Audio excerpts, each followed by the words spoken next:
Are the effects on America's fighting force as a result of the new transgender policies?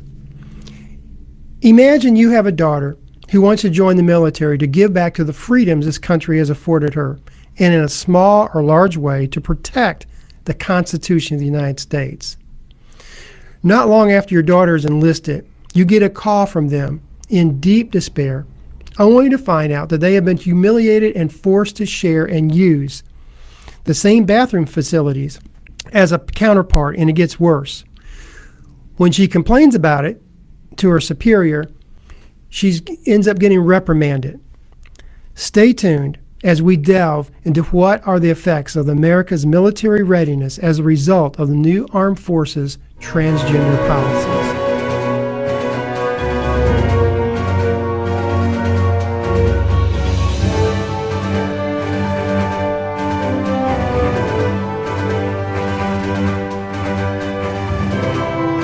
Greetings, this is Randy Osborne, and welcome to a special edition of Florida Government Watch as we discuss the military's new transgender policies. I have on the phone Nathan Leopard. He is retired from the United States Air Force and is now an Air Force civilian who has gone through the transgender sensitivity training. Welcome, Nathan, to the program. The Department of Defense has recently put together an implementation handbook called Transgender Service in the U.S. Military as a result of the new policies that had been instated by the Obama administration in an effort not only to admit transgenders into the military, but what appears also to be encouraging them into areas of the Department of Defense. I actually have a copy of this handbook, and I want to just read the introduction in this handbook. And this is what it says. Sex and gender are different. Sex is whether a person is male or female through their biology. Gender is the socially deferred roles and characteristics of being male or female associated with that sex. They are a number of people whom these associations do not match.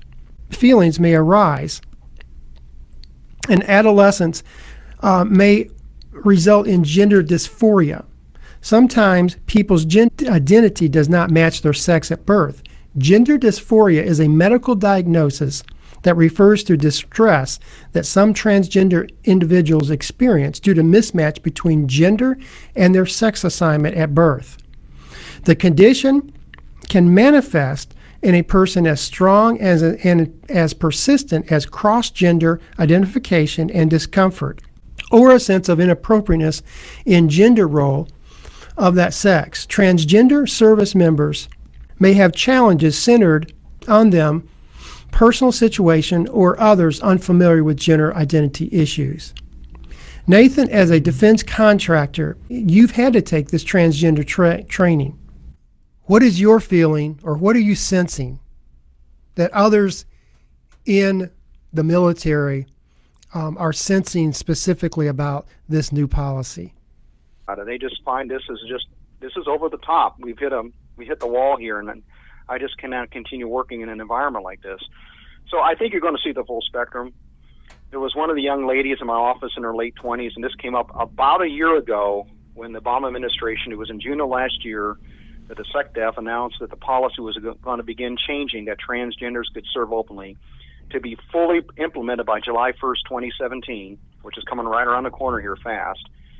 She said that, well, what's the big deal? I mean, they've probably been serving the military all along, and you just didn't know it. And I said, okay, there may have been transgender males showering in your facility, you just weren't aware of it. That might be true. I don't know.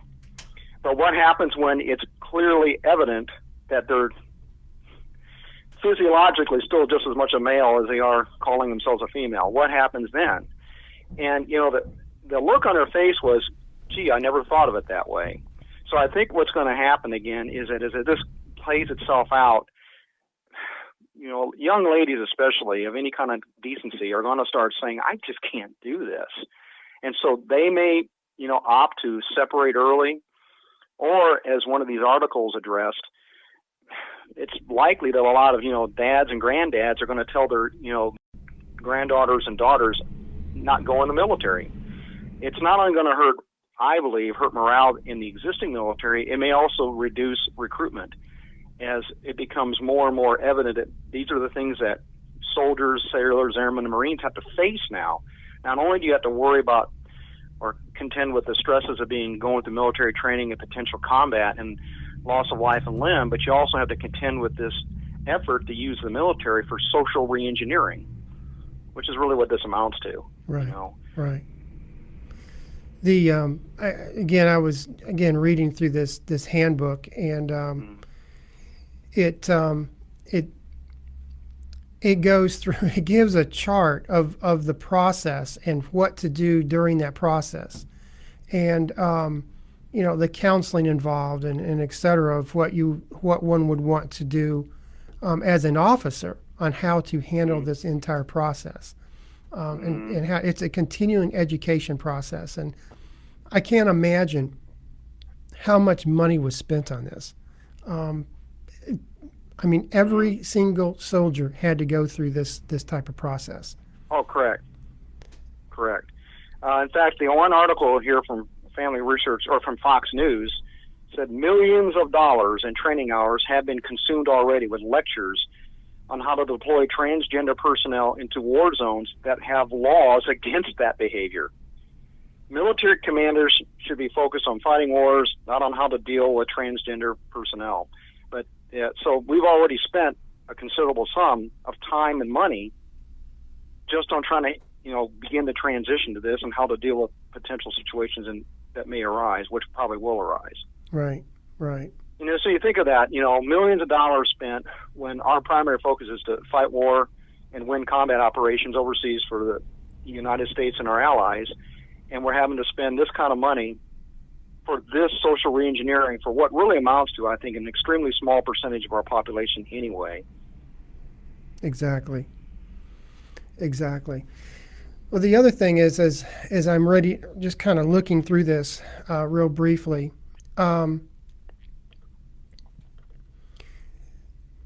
they're almost trampling on everybody else's rights by doing this, by going through this process. And that's what I'm seeing is they are basically giving special privileges and rights to transgenders, and everybody else needs to stand back, step aside, because this is what we're doing, and if you have a problem with it, you could be disciplined for it if you actually make an issue of it. No, yeah, you will. No, you will be disciplined. You will be disciplined as being hateful, discriminatory, non-inclusive, disrespect, and I'm all in favor of respecting my fellow service members. I'm all in favor of that. I think we all should respect each other and treat each other fairly and appropriately with a sense of dignity. But that's one thing to treat each other in a context of a normal environment. This is an abnormal environment that I believe is being forced upon us for political reasons. Right. Again, I'm expressing my own personal view of that. I can't speak for the military. Now, obviously, the military as a whole appears to be going along with this, but again, what happens for people like me, and it's not just me. I approach this from a religious Christian perspective, but in a broader sense, what about people who just simply have a problem with it, period, religion or not? Right. And then so they start. I've heard people in my own office mumbling about this, and that's most of the older folks, the older generation, that's saying that this has gone to the extreme. One other thing that I'm looking at is they're talking about privacy accommodations, which, quite honestly, how you're in the military, you're working. You may be like you said, on a foreign field. How are you going to deal with some of these things? I don't, as related to privacy issues, you can't do that. The cost of it would just be insurmountable. It's not just the cost; it's also just the practicality. Yeah, you can't. But bottom line is you can't. But of course, this whole debate even came up several years ago before the repeal of the so-called "Don't Ask, Don't Tell" law, which was repealed in 2010 and went into effect in 2011 when homosexual members could serve openly. So this whole debate's been going on for many, many years now about how it would affect morale and how you would, integrate people that are serving openly as gay and homosexual members. So we've been having this discussion for some time. I personally believe that it's caused more issues than what is being let on, but the transgender thing takes it even to the next level. I think that's even so much more in your face than even just the allowing for homosexuals to serve openly. In this manual, it goes through definitions. What is gender identity? Gender dysphoria is a medical diagnosis. Then it goes on to say, it mentions transvestite. It's an outdated term, and it's now considered derogatory. So it's completely a derogatory term in calling them that. Now we say gender identity, gender dysphoria. We're snowflaking the terms. I've seen transgender term now used like here too, and these articles are referring to them. I think maybe that came out in some of the training modules that the Army is using is transgender. Yes. They don't call them transvestite, as transgender. Yeah, they're softening the terminology now to make it obviously more appealing and acceptable. Well, Nathan, I really appreciate your insight and your input in this. This is something that has become a great concern, and really the concern that I personally have is the military readiness. What is it going to do to the morale? What is it going to do to the readiness of the military? I have heard from some generals, off the record, obviously, that they're concerned about this. They're concerned about this is going to be a huge issue and a huge problem for them in the very near future. And one of the things is they're wanting, to try to get a hold put on this, because they don't even know how to deal with this, even though they've come out with, all these handbooks, et cetera. They don't know how to deal with this. So I appreciate your insight on this and going through this, and it's going to take people, it's going to take the voters to saying, you know what, we're not going to tolerate this, and that is the point that we need to start calling our legislators, the White House, and saying this kind of nonsense needs to stop. It has to stop. It is going to destroy our nation ultimately. I'm just curious because I haven't personally heard or read much from the Trump administration, and I don't know where they stand on this. So the Trump administration obviously has the authority by executive decree to step in and curtail this before it moves much further forward. But I haven't heard or read anything about where their position is currently.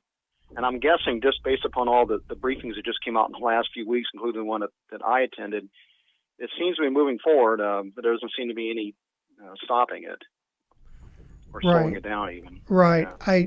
I at this point, what I'm seeing is they're just being very quiet about it. They're not engaging in this issue at this point. And again, I think that it will take a lot of pressure from the people to say, we're not going to tolerate this. This is something that's over the top. It is going to hurt America's ability to defend themselves, and that's ultimately one of the biggest problems with this. Thank you, Nathan. Again, I appreciate it. My privilege. God bless. Thank you. You too.